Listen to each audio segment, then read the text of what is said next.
अवैध खनन का समझ लीजिए लफ्ज़ तो ऐसा ही है, ये नाच हो रहा है। इसको तो सबके जैसे आंख पे पर्दे लगे हुए, कोई नहीं देख रहा। और अगर कोई गरीब आदमी इतना सा रेत उठा के अपने काम के लिए ले जा रहा है तो सब आ जाएंगे, भाई ये क्या है, इसका ये जुर्माना दो, ये दो, वो दो। कहने का मतलब ये है, ये सब मिले हुए हैं और जो रोकने वाला है वो खुद ही मिला हुआ है, तो कौन रोकेगा।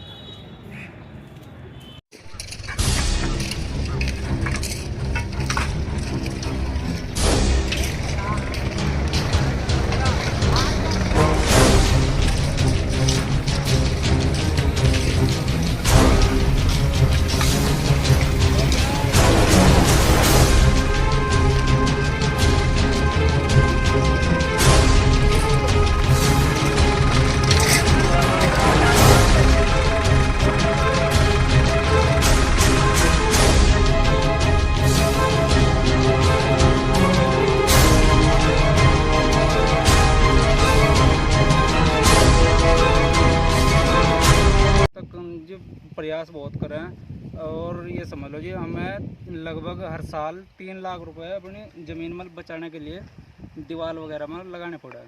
अच्छा। और खनन माफिया इतना तगड़ा है भाई, जितना भी रोको मारने की धमकियाँ दे रहे सीधी। अच्छा। उनको जिसको तो हर बार जो कर लो क्यों अवगत करा था। एक बार एसडीएम साहब को हमने फ़ोन किया था जी। अच्छा। यहीं से ही एक मैं था और एक मेरा साथी निर्मल था। तो हमने डीएम साहब को फ़ोन किया, वो नैनीताल थे उस टाइम। तो डीएम साहब ने भी ये कहा कि आप अपने मतलब चौकी पे फ़ोन करो। मगर जी डीएम साहब हो कभी आप ये कह रहे, मगर जी आप अपने आप करो। मगर जी चौकी वाले तो कुछ भी नहीं, पल्ला झाड़ दें।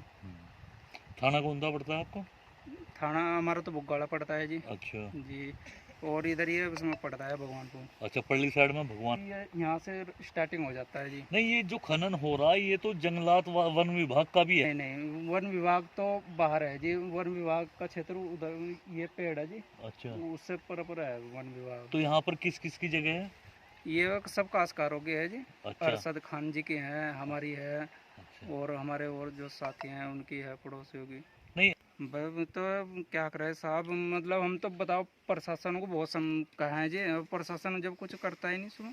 अच्छा जी, तो इसका मतलब तो ये है अब कि इसीलिए साहब ये है कि मैंने ये चीज़, ये गंदगी खिंडानी चालू करी जब जाके मैंने थोड़ा ये रोके इधर से, अन्य ये रुकने का नाम नहीं लेते जी बिल्कुल भी। तो 60 जी, बिना साठ गांठ के तो कुछ है ही नहीं।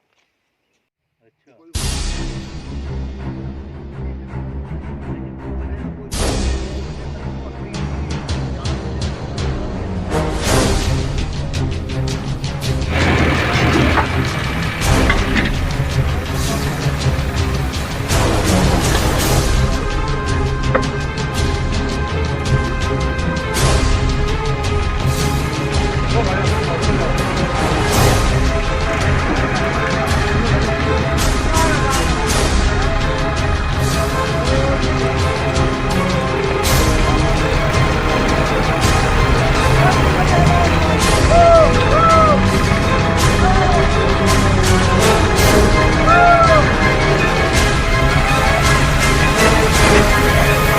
हम मौजूद है भगवानपुर तहसील और थाना बुग्गावाला की उस नदी में, जहां पर लगातार खनन जो माफिया हैं वो लगातार यहां पर जो जमींदार लोग हैं उनकी जो खेत है उनमें खनन लगातार कर रहे हैं, जिनका हर्जाना भी प्रशासन जो है एक तरीके से उन जो जमींदार लोग हैं उन्हें भेजते हैं। और जो यहाँ पर खनन माफिया हैं उनका भी ये कहना है कि यहाँ पर हम प्रशासन को पैसा दे रहे हैं, लगातार दे रहे हैं, तो हम यहाँ पर क्यों। हमारे साथ एक अजीम शख्सियत है जिनका नाम अरशद खान है।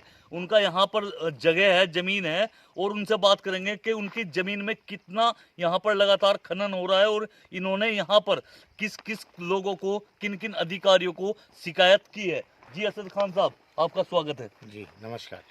यहाँ पर खनन किस तरह का किया जा रहा है? भाई साहब, यहाँ पर खनन हो रहा है, अवैध खनन।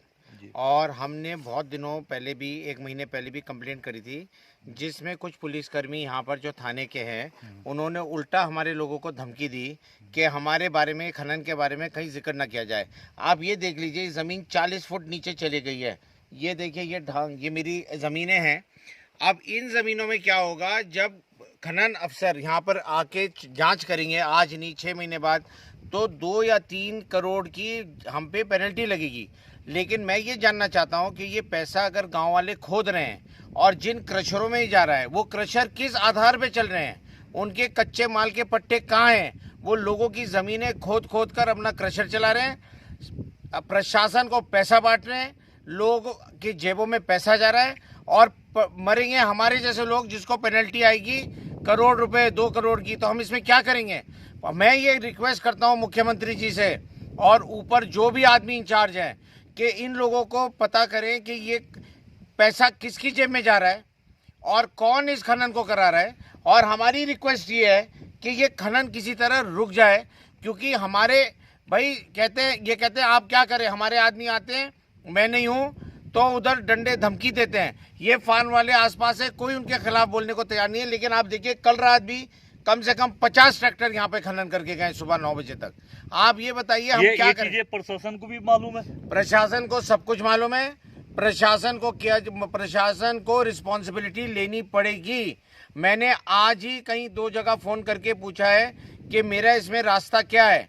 रास्ता ये है कि हम अपने पूरी कंप्लेंटें लिखा के हम सब जगह देंगे। अगर ज़रूरत पड़े पीएमओ में भी दूंगा। मेरे वहाँ जानकार हैं कि भाई इसको रोको, ये पैसा यहाँ से अवैध लूटा जा रहा है, और इस लूट में जो भी है भाई उनको मुबारक हो, लेकिन उसका खामियाजा हमें ना भुगतना पड़े। अच्छा, इसकी जो आवाज थी एक तरीके से जो सांसद है यहाँ पर त्रिवेंद्र सिंह रावत, उन्होंने भी सांसद में आवाज जी बिल्कुल, हमारे माननीय सांसद जी हैं त्रिवेंद्र सिंह जी रावत, उन्होंने ये आवाज़ सदन में भी उठाई है, पार्लियामेंट में भी उठाई है।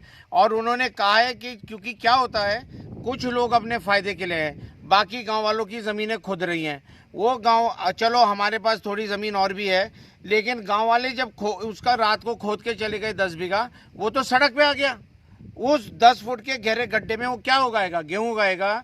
और ये कहीं पर भी खोद देते हैं, इनको कोई लिमिटेशन नहीं है। अच्छा, पुलिस आती नहीं है, बुलाने पे नहीं आती पुलिस। तो मतलब प्रशासन तो बात की बात है, अगर कोई पटवारी आ जाए, कोई आ जाए तहसील का आदमी, वो कहता है भाई पुलिस को बताओ। पुलिस को कौन बताएगा जब पुलिस सुनने को ही तैयार नहीं है?